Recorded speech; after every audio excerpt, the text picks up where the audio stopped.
একমুঠো অন্ন গরিব ও দুস্থ মানুষের মুখে হাসি ফোটাতে লাভপুরে এক মানবিক উদ্যোগ। আজ বীরভূমের লাভপুরে সূচনা হলো এক মানবিক উদ্যোগ, যার নাম একমুঠো অন্ন। সমাজে পিছিয়ে পড়া ও দুস্থ মানুষের মুখে একমুঠো হাসি ফোটানোর লক্ষ্যে লাভপুরের স্বেচ্ছাসেবী সংস্থা ও লাভপুরের স্থানীয় ব্যবসায়ী ও মানুষজনের সহযোগিতায় এই উদ্যোগের পথ চলা শুরু হলো লাভপুরে। এই উদ্যোগের আওতায় প্রতি সপ্তাহে দুদিন খাবার দেওয়া হয়। সোমবার ও শুক্রবার গরিব ও দুস্থ মানুষদের জন্য বিনামূল্যে দুপুরের খাবারের ব্যবস্থা আছে এই একমুঠো অন্ন পরিষেবায়। সপ্তাহে আরও একদিন খাবারের দায়িত্ব নিলেন লাভপুর থানার ওসি আব্দুল গফফার। লাভপুর থানার ওসির এই উদ্যোগকে কুর্নিশ জানিয়েছে বহু বিশিষ্ট জনেরা। দুপুর 12টা থেকে 3টে পর্যন্ত খাবার বিতরণ করা হবে।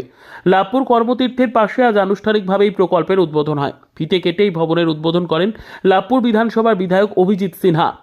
উদ্বোধনী অনুষ্ঠানে বিধায়ক ছাড়া উপস্থিত ছিলেন লাভপুর ব্লকের বিডিও শিশুতোষ প্রামাণিক, লাভপুর থানার ওসি আব্দুল গফফার, লাভপুর পঞ্চায়েত সমিতির সহসভাপতি শোভন চৌধুরী, বিশিষ্ট সমাজসেবী তরুণ চক্রবর্তী, আব্দুল মান্নান সহ বহু বিশিষ্ট ব্যক্তিবর্গ। ভবনের সামনে রাখা হয়েছে অনুদান বাক্স। কেউ দান করতে চাইলে এই বাক্সে বা উদ্যোক্তাদের সাথে সঠিক যোগাযোগ করে দান করতে পারবে। আজ প্রথম দিন থেকেই বহু মানুষ এই সুবিধার অংশ নেন। এই সভামঞ্চ থেকে লাভপুরের বিধায়ক অভিজিৎ সিনহা আগামী দিনে বৃদ্ধাশ্রম করার পরিকল্পনা নিচ্ছেন বলে জানান।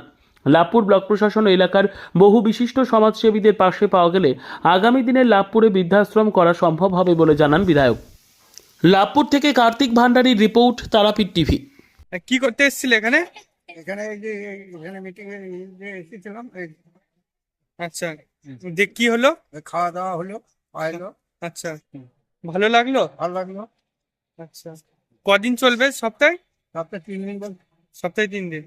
কোনো রকম পয়সা নিয়েছে নাকি? না না, পয়সা লাইনি, মানে ফ্রিতেই আপনাদেরকে খাবে? ফ্রিতে খাওয়াইছে। আচ্ছা, কতটা ভালো লাগছে? খুব ভালো, খুব ভালো, খুব ভালো। উপকৃত হবেন? উপকৃত হবে। আচ্ছা, আজ কি তরকারি ছিল? এই আলু পোস্ত, ডাল, টক, মাছ, আচ্ছা, এইসব ছিল। আচ্ছা, খুশি এই উদ্যোগ? খুশি খুশি। আপনার নাম? না, আনন্দ মন্ডল। এখানে আপনারা জানেন যে লাভপুরে অনেক বিশিষ্ট ব্যবসায়ী আছেন। তারা এটা সহযোগিতা করছেন।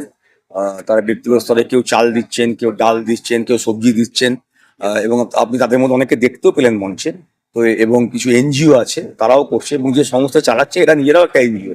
তো সেই জন্য এইভাবে হচ্ছে। তারপরে ব্যক্তিগত স্তরে বিডিও সাহেবও কিছু যোগাযোগ করে দিচ্ছেন, ওসি সাহেবও কিছু করে দিচ্ছেন, আমরাও কিছু করে দিচ্ছি। কাউকে কাউকে রিকোয়েস্ট করছি যে একটুখানি সহযোগিতা করুন, সবাই মিলে করছি। আগামী দিনে পরিকল্পনা, আগামী দিনে এটা এখন সপ্তাহে 2 দিন ধরে চলছে, সোমবার এবং শুক্রবার। এটা অন্তত 3 দিন করার আমরা চেষ্টা করছি। 3 দিনের পর যদি দরকার হয় 5 দিন হতো, হয়তো আগামী দিনে 7 দিন হতে পারে। লাভপুর থানার বর্তমান ওসি তিনি দায়িত্ব নিলেন সপ্তাহে আরেকদিন বাড়ানোর জন্য, কি বলবেন?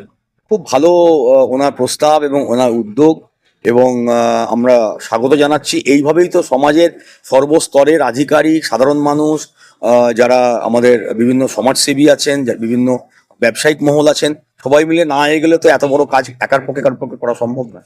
এবং আমাদের মাননীয় মুখ্যমন্ত্রী সবসময় এটা বলেন যে সবাইকার পার্টিসিপেশন দরকার। সরকার একা সবকিছু করতে পারবে না, সবাইকার পার্টিসিপেশনের মধ্যে দিয়ে করতে হবে। তাই সবাই মিলে এগিয়ে আসছেন, পার্টিসিপেট করছেন। ভালো কাজে লোকের অভাব হবে না। সামনের দিনে ওল্ড এজ হোম। হ্যাঁ, আমি একটা প্রস্তাব এখানে দিলাম বিডিও সাহেবকে, এবং যারা আমাদের এখানে আছেন, শ্রী তরুণ চক্রবর্তী, আব্দুল মান্নান সাহেব, শোভনবাবু, সবাইকেই বললাম যে একটা উদ্যোগ নিয়ে, এবং দুর্গাপুজো পর্যন্ত একটা টাইম আমরা ধরছি। তার মধ্যে যা শুরু করার জন্য এখানে সেন্ট জনস অ্যাম্বুলেন্স একটা বিল্ডিং আছে, আমরা শুরু করে দেখতে চাইছি যে রেসপন্স কতটা, কাদের কতটা অ্যাকোমোডেশন দরকার, সেই মতো তো প্ল্যানটা করতে হবে।